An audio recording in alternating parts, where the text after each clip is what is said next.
Joining us today, the Cuban Missile Crisis, coming off a big win in his UFC return. Julian Marquez, how are you today, my friend? Man, I'm fantastic living on top of a dream world, you know what I mean? Oh, for How are sure, you? 100%. I'm doing very well. I appreciate you asking. So, obviously, we're here today to talk about that huge win coming back. Talk to me. First question I have for you was that layoff. Do you feel that helped you, I guess, in this comeback fight here? Man, that layoff actually was really good for my body, Mm-hmm. As an MMA fighter and mixed martial artist, it's very difficult to sustain like all of the training and like then during camps and all that. And when you fight, you do take a beating and a toll on your body. So that layoff actually let me heal any type of injury I had lingering around that I knew of before, and also helped me. It didn't really like it forced me to heal everything up because I couldn't really do anything. I felt fantastic actually when I went into the octagon 100%. Yeah, so I had to ask you, was it an injury that set the layoff, or was it kind of just like a personal break? No, I tore my latimus dorsi tendon I off the thought so, bone. yeah. So I severed that off the bone, which is, I went to a doctor in Chicago. His name is Dr. Verma. Fantastic work he did, but he does this type of rare surgery. Um, he does that, 5 or 6 times a year. And what happened is that he's never seen someone as severe as the severe is like the cutoff that I had on my tendon and how it was ripped off. He's never seen that before, so we had to take extra precautions when it came down to it. Mm-hmm. Yeah, so did you have to take medication and everything that hindered you from going training? Is that really the reason that you weren't allowed to stay as involved as you would like to? No, I didn't take any type of prescription drugs or anything. So Even it's after the natural? surgery, yeah, I wouldn't. I don't take like painkillers or anything like opioids or anything like that.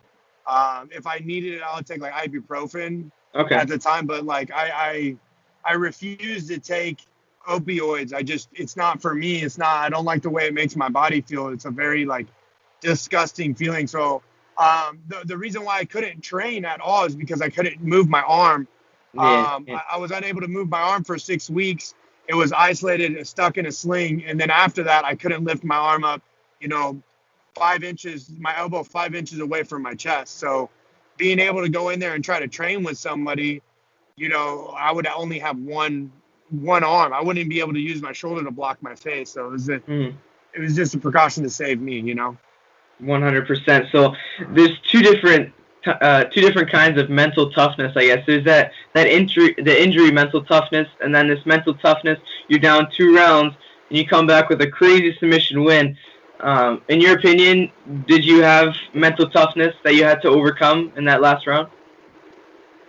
Man, when you fight, it's a constant battle.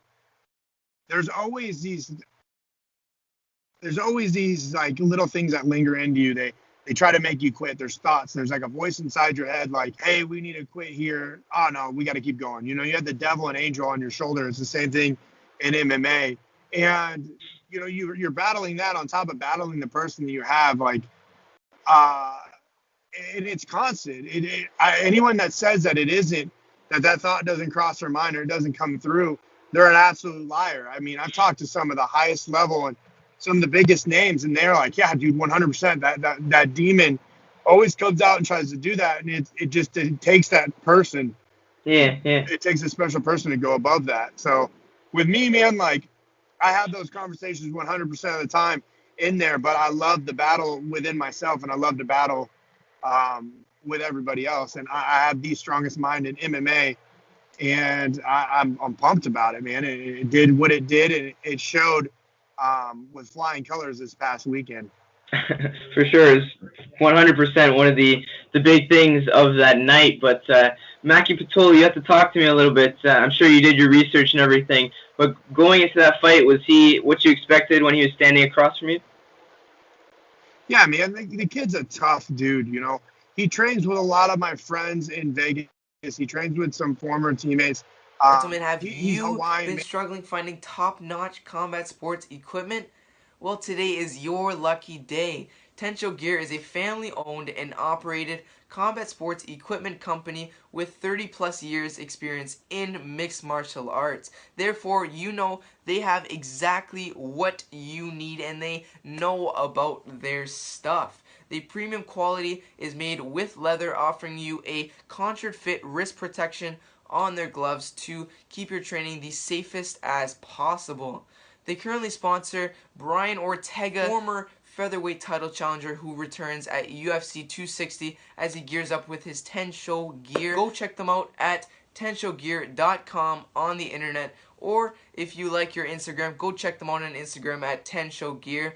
Go ahead and tell them we And he's got sent you. that Islander blood, that relentless like warrior spirit. That kid is a savage, and I was super excited to see his name come across to accept the fight, because I knew that he was going to show up regardless of what it was. He was going to show up. He was going to show up a better fighter, which he did. Man, he looked like I fought the best version of Maki Pitolo in the UFC that I've ever seen, and I'm super excited to find a way to answer the puzzle that he gave me. Like, I knew he was coming out there super strong, and I knew he was going to come out there super fast.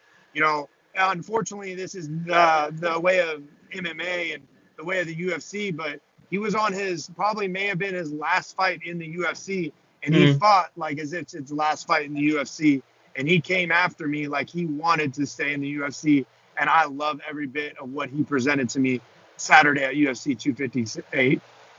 Yeah, I was gonna just actually mention that he's coming off 2 losses. That last round, he's up 2 rounds. He's 1 round away from, I guess, bumping up to another win. And I'm sure a lot of people looked over you at that time, and I'm sure you felt that you had something to prove. You're coming back. It could have been a big win. So that's big for both of you, I guess. So that's what made a great fight. Oh yeah, it was exciting for sure. The fans loved it. The people loved it. Dana loved it. You know, I really wish that we would have got that fight of the night bonus for both of us. That way he would have been sitting very, very proud and very high, because, you know, he did phenomenal, man. He literally he beat me up for 3 rounds, honestly. Like, he beat me up. You know, I'm not going to bump around it. Like, he came out there super fast, put me against the cage.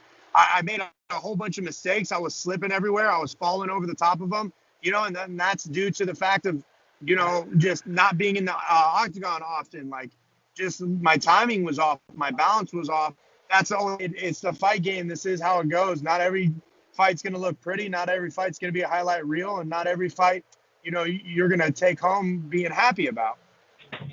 So as much as people were watching the fight and excited about the outcome, jumping out of their seats and everything, the big thing people were looking at was that Mylie call-out. So I got to ask you, was that something that you thought of beforehand?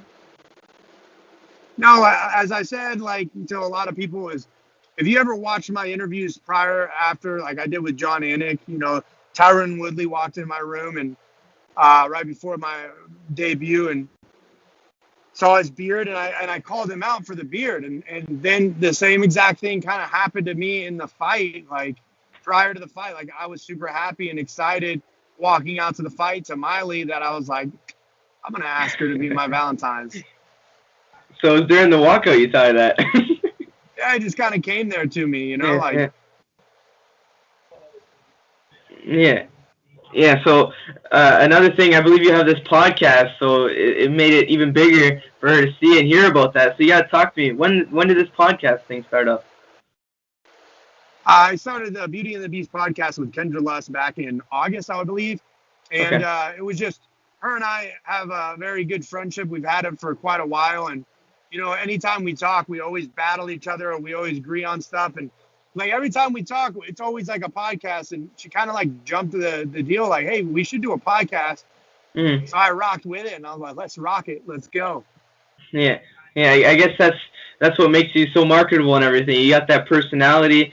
But I got to ask you, is that something you've had growing up as a kid and everything that's made you so marketable now that you're in the UFC? I honestly, I couldn't tell you if I did or didn't. I've always been a guy that speaks his mind. I've always been a guy that's fun, energetic, and I bring what I should bring to people so they can feel a certain way. And every Mm, time I'm on the mic, I know that I eventually will blow up. I say something that someone enjoys, and I like that about me. So, and the 31 months off that I had, I studied film, I studied the fight game, I looked at the and I listened a lot. And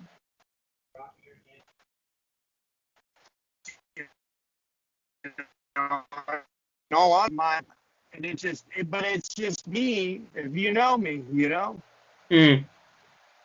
Yeah, and something I wanted to I guess part off away from the fight here was, are you the one to cook around the house? You got to be honest with me here. Yeah, I definitely I Okay. cook for sure. Okay. I mean, So, Tyler Mitten's the guy that does my diet, and no, he no way. like gives me all my diet food. So I have to follow everything to a T. So I can't let someone else cook for me. I have to cook for myself. Fair enough. So it's perfect for the question then. What's been your biggest screw up in the kitchen where you've like dropped an egg on the floor or something like that? Oh man, there's a lot of things. Like I tried to make one time. I tried to make these things. They're gluten-free, vegan cookies. All right. Okay. Now, if you've never had vegan, I went vegan for like 3 months, but if you've never done anything vegan, it's very difficult to make vegan cookies without eggs. So I didn't use any eggs, and I tried to make the cookies to where the cookies looked phenomenal whenever you saw them on the pan, but when you tried to grab them, they popped up and they came and turned into sand into your hand. So I Oh made man. sandy vegan mountain, I guess, cookies. I don't know what they were. It would deteriorate, and they tasted god awful. Everybody Oh made fun of man. me. So that was my mess up. Okay. Yeah, see, I'm sure you just kept practicing on that and you must have been an expert on that now. No, I, No? I, I stopped making vegan cookies. I was done. I bet. I mean, I would have done the same thing if I'm being honest with you. All right, so these last question, I have one more question for you before I let you go. I know you got a busy day ahead of you. Be honest with me again here. Do you sing in the shower? Do I sing in the shower? I don't know, man. Maybe sometimes. I don't know necessarily. Um, I Unless don't it's the really listen to Mylie. music. I'll listen to Miley like when I'm at the gym or I'm Oh, working out. But like when I drive, I either drive in silence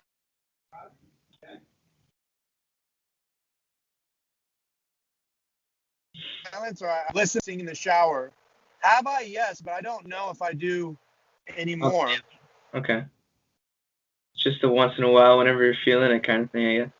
Actually, you know what?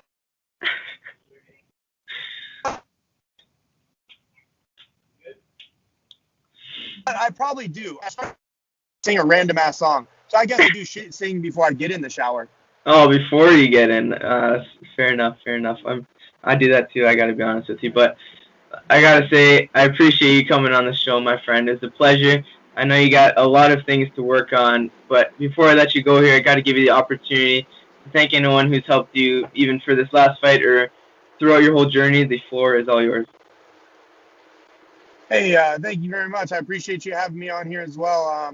Shout out to my team, Glory MMA and Fitness, James Krause, Grant Dawson, Tyler Min, Vince Kuzi.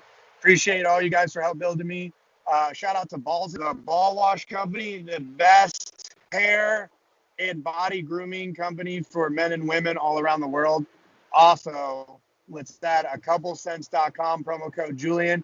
It'll help educate you on the stock market and understanding how to read stocks while building your portfolio successfully without losing money.